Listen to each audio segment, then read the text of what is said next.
Buenas tardes, el día de hoy vamos a hablar de una introducción a la mecánica de fluidos y una breve historia acerca de esta. Como primer inciso tenemos cuál es la diferencia de un sólido y un fluido. La diferencia de esto se hace con base a la capacidad que presenta una sustancia de oponer resistencia a un esfuerzo que tiende a cambiar su forma.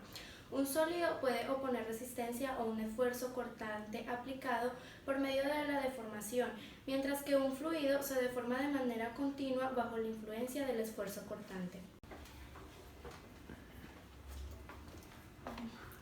Voy a describir una breve historia acerca de la mecánica de fluidos a través de una línea de tiempo.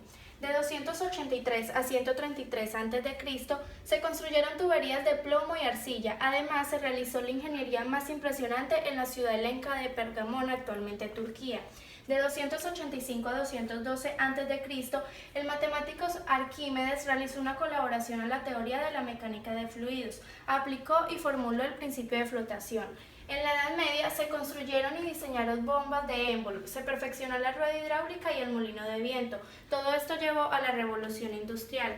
En el Renacimiento hubo un desarrollo continuo de los sistemas y máquinas con base en los fluidos.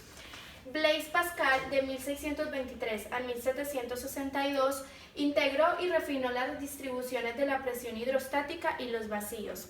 Benedetto Castelli, de 1577 a 1644, publicó un enunciado del principio de continuidad para los fluidos. En 1738 se hizo público el Tratado Clásico de Bernoulli Hidrodinámica, el cual se considera el primer texto sobre mecánica de fluidos.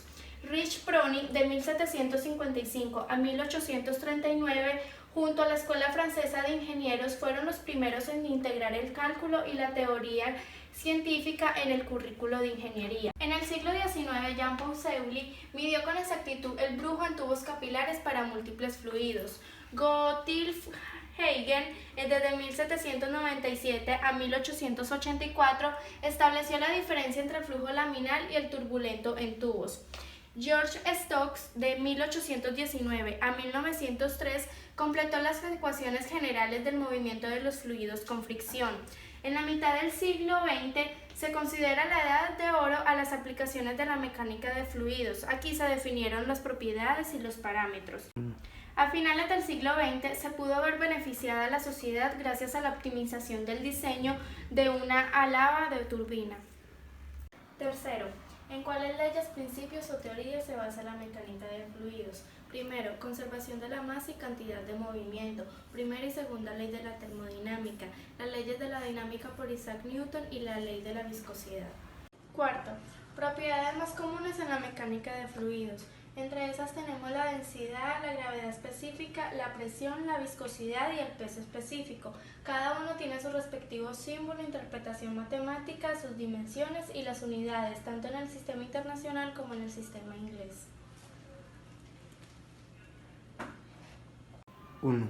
Quinto, ¿por qué al aumentar la temperatura, la viscosidad dinámica disminuye en los líquidos y aumentan los gases? Esto se debe a que en un líquido las moléculas poseen más energía a temperaturas más elevadas y se pueden oponer con mayor fuerza a grandes fuerzas de cohesión intermoleculares, mientras que en un gas las fuerzas intermoleculares son despreciables y a temperaturas elevadas las moléculas de estos se mueven en forma aleatoria a velocidades muy altas. Sexto, ¿qué es la gravedad específica? ¿Cómo está relacionada con la densidad? La gravedad específica se define como la razón de la densidad de una sustancia a la densidad de alguna sustancia estándar a una temperatura específica. Por lo general, agua a 4 grados centígrados, para la cual la densidad de esta va a ser igual a 1000 kilogramos sobre metros cúbicos. Entonces la gravedad específica va a ser igual a la densidad del líquido sobre la densidad del agua. La gravedad específica es adimensional. Sin embargo, en unidades del sistema internacional, el valor numérico de la gravedad específica de una sustancia es exactamente igual a su densidad en gramos sobre centímetros cúbicos o kilogramos sobre litros. Séptimo, considera dos bolas pequeñas de vidrio idénticas que se dejan caer en dos recipientes idénticos, uno con agua y otro con aceite. ¿Cuál de las dos bolas llegará primero al fondo del recipiente? ¿Por qué? Llegará primero al fondo la bola que se deja caer en el recipiente lleno de agua debido a que ésta tiene menor viscosidad que el aceite. Esta propiedad representa la resistencia interna del fluido al movimiento o a la fluidez. Octavo, ¿cuál es la diferencia entre fluidos newtonianos y no newtonianos? La diferencia es que los fluidos para los cuales la razón de deformación es proporcional al esfuerzo cortante se llaman fluidos newtonianos, y para los fluidos no newtonianos la relación entre el esfuerzo y la razón de deformación no es lineal. Noveno, ¿cómo se clasifican los fluidos no newtonianos según la respuesta a las fuerzas cortantes aplicadas?